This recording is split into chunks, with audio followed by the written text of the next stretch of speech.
Welcome back to the final part of Lecture 7. In the first part of Lecture 7, we saw how to derive an integral expression for Maxwell, an integral expression with respect to past strain rate. In the second part of this lecture, we saw how to solve a problem with it, how to calculate stress now, at current time, as a function of a slightly complex deformation history that spanned over all past time. The reason why we made the transformation from differential model to integral model was effectively twofold. So firstly, we can write stress explicitly, allowing us to easily work out a deformation history. Secondly, if we'd wanted to add any physics into the model that was strain rate dependent, we could have done so easily within the integral. Next lecture, we're going to see that actually the physics that we need to add in are strain dependent, and strain dependent physics is going to solve our problem of the prediction of Newtonian viscosity and steady shear. So what we're going to do in this final part of Lecture 7 is to derive a form of integral Maxwell that's not with respect to past strain rate, but is with respect to past strain. In doing so, we're going to have to make a very, very careful definition about when strain is set to zero. And we'll see exactly why we have to do that right now. So, on the blackboard, I've written integral Maxwell with respect to past strain rate. This we've used to solve a number of problems. But now what we're going to do is integrate this one more time. And we're going to integrate by parts. Now, the result we get is written on the second line of the board, but let's see how we get there. In integrating by parts, I'm going to call the expression between curly brackets, that I've written in pink, as u. So u is g e to the minus t dashed over lambda, and consequently I can write down what du by dt dashed is. dv by dt dashed is going to be gamma dot of t dashed, the bit that I've written in yellow, and consequently v is the integral of that.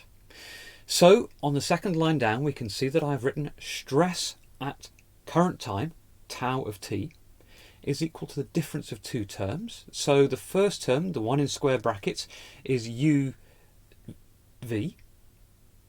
and the second term, the one that remains an integral, is v du by dt dashed. Okay, so that first term on the right hand side can give us problems. This is where we make our very explicit definition of strain. We always define strain to be zero at current time when t dashed equals t. Now, that means within that first set of square brackets, the term that's written in yellow, the strain of t and t dashed, if we look at the limits, the strain at current time is zero. And we also can see that at t dashed equals minus infinity, the pink term falls to zero. So if we make this definition that strain is zero at current time, we don't have to worry about that first term within the expression I've written.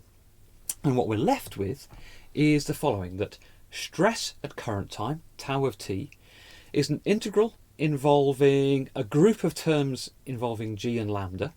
We'll see in future lectures this is actually called a memory function. And gamma of t and t dashed. Gamma of t and t dashed is my strain history. Not my strain rate history, but my strain history.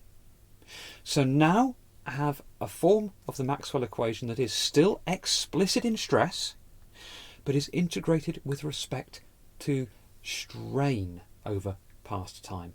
Now, this is great if we have strain-dependent physics to add into our model. Now, let's see how we use this. So here we have on the board a plot of strain rate as a function of past time, and it's constant. Now, when we use integral Maxwell with respect to past strain, the most important step is to get your strain history correct. So what we're going to do first and foremost is work out our strain history. So for this deformation, a gamma dot is constant at a non-zero value. What is our strain history? Well, we know at current time we're defining strain to be zero. Okay. So looking back over past time, we would expect our strain to become negative, and it will be decreasing linearly with decreasing past time. If you like, another way to think about this is a relationship between velocity and displacement. If what I'd actually put on this graph was the velocity of a car travelling at 50 kilometres per hour for all the time it's been observed, and what we want to do is to find out the distance it's come, but we've got to say that the distance when at current time now is 0, we would see that since the car's moving at constant speed, its distance changes linearly with time, but due to the restriction that distance is set to 0 now, we look back over the distance from which it has come, and so the distance falls away linearly with decreasing past time. It's the same with strain rate and strain. So here on the blackboard now, I have the strain decreasing linearly as past time decreases, and that the strain at current time, t dash equals t, is by definition 0. If we think of an equation that describes this blue line, we can see that it's going to be gamma dot 0 t dash minus t. In my view, this is the easiest way to think about deriving your strain history, thinking about it physically. And I often make the car analogy to do that as a mental model in my head. There is a mathematical formulation for this if you prefer it, and that is to write that my strain, gamma of t and t dash, is an integral of my strain rate with respect to another time, t double dashed. And t double dashed now is going to be whatever the interval is between my point in past time t dashed and now current time. So if we think about how to evaluate that integral in this particular example, gamma dot of t double dashed is simply constant, it's gamma dot 0, so we bring that outside the integral. And what we're left with is just an integral of time with respect to two limits, which we know will become t dash minus t. And we get exactly the same result that we arrived at more intuitively, that gamma is gamma dot 0 t dash minus t. So step 1, get your strain history correct.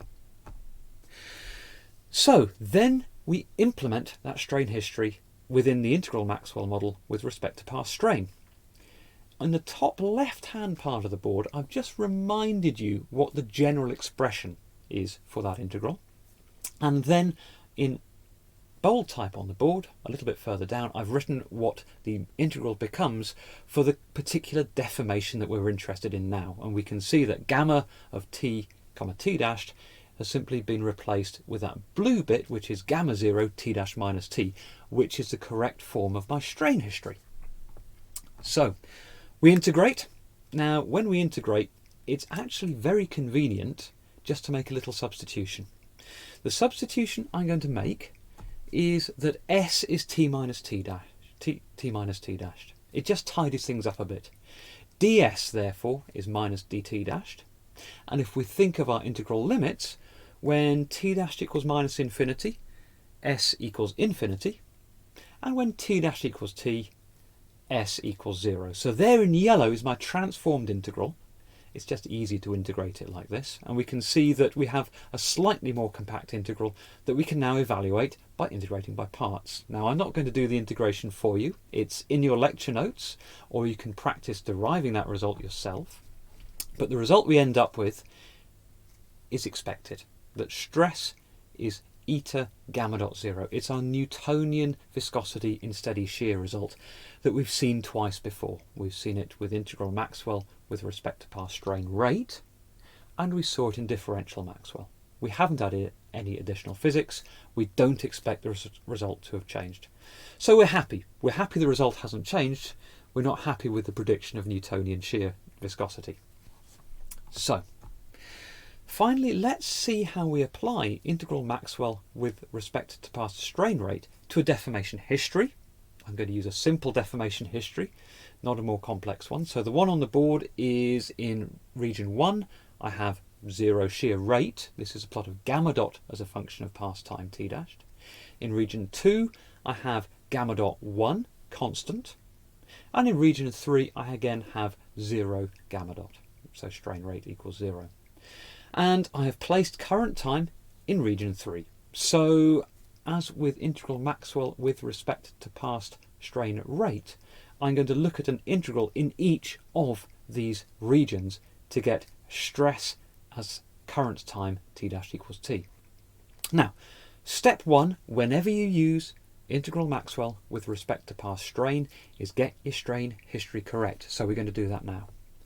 So now I'm going to plot what my strain history is as a function of past time.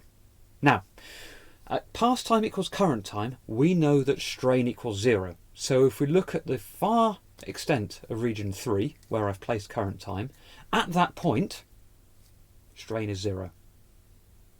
Now, between t dash equals t1 and t dash equals t, my strain rate itself is 0.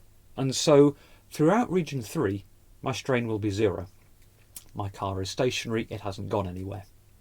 So that's the first part. The second part is in region 2, I've got a constant strain rate. So that's like saying my car's moving at constant velocity, its displacement is changing linear with respect to time.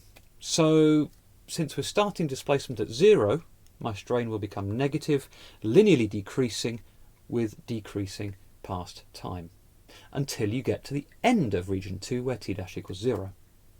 In region 1, again, my strain rate is 0, and so I would expect my strain to be constant. Again, my vehicle is stationary somewhere off in the way distance. It's not moving at any speed. I can just see it staying where it is. So the form of my strain is that it is 0 throughout region 3, linearly decreasing in region 2, and constant in region 1. Constant at minus gamma dot 1 t1, which is the maximum strain that was achieved at the transition between region 2 and region 1. In region 2, we have an equation for the strain, which is very similar to the one we've seen before. It's minus gamma dot 1 t1 minus t dashed. So there is my strain history, that crucial first step whenever you use integral Maxwell with respect to past strain. So, since that is now our strain history, let's implement that within our expression. And I've written two integrals on the board now. I'm not writing an integral for region 3 because my strain is 0 in region 3. And since strain multiplies all the other terms in the integral, we know that the integral itself will be 0. So, in region 1, we have that expression in white, and we can see my strain there is simply minus gamma dot 1 t1, which is constant. In region 2, we can see we have strain varying as a function of past time. It has now got a t dashed within that expression, so we have to be a bit careful. Our integral limits, region 1 spans from the dawn of time, t dashed equals minus infinity, through to t dashed equals 0.